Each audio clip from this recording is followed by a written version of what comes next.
Hi friends, காலையில் கூழ் ஊற்றி முடிச்சாச்சு. அதுக்கப்புறம் ஈவினிங் வந்து பார்த்திங்கன்னா சாமிக்கு நான்வெஜ் எல்லாம் வச்சு படைக்கணும். அதனால தான் நான்வெஜ் என்னென்ன சமைச்சேன்னு வாங்க பார்க்கலாம். எப்பயுமே காலையில் கூழ் ஊற்றி முடித்தா ஈவினிங் கண்டிப்பாக நான்வெஜ் செய்யணும்னு சொல்லுவாங்க. அதனால் இங்கே எங்கள் மாமியார் அப்படி தான் செய்வாங்க. அதே மாதிரி தான் நாங்களும் ரெடி பண்ணியிருக்கோம். பார்த்திங்கன்னா சிக்கன் கிரேவி செஞ்சேன்.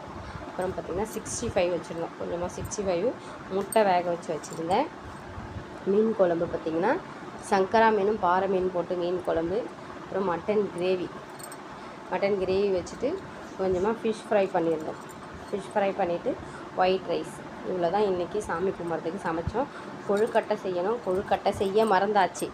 பார்த்திங்கன்னா லேட் ஆகிடுச்சு. அதுக்கப்புறம் திரும்ப அரிசி ஊற வச்சு கொழுக்கட்டை செய்யணும்னா அது லேட் ஆகிடும். பசங்கள்லாம் ஸ்டார்ட் பண்ண மணி 8 ஆகிடுச்சு. அப்புறம் பசிக்குதுன்றதுனால மதியம் எல்லோரும் கூழ் தான் எடுத்து குடித்தாங்க. சாப்பாடு யாரும் அதிகம் சாப்பிட்ல. சரி ஈவினிங் நான்வெஜ் இல்லைங்களா, நான்வெஜ் சாப்பிட்லான்னு விட்டுட்டாங்க. அப்புறம் ஒயிட் ரைஸ் வச்சுட்டு இலையில மீன் வச்சுட்டு முட்டை வச்சுட்டேன். ஏன்னா இந்த சாப்பாடு எல்லாத்தையும் மொத்தமாக மிக்ஸ் பண்ணி தான் கொடுப்பாங்க.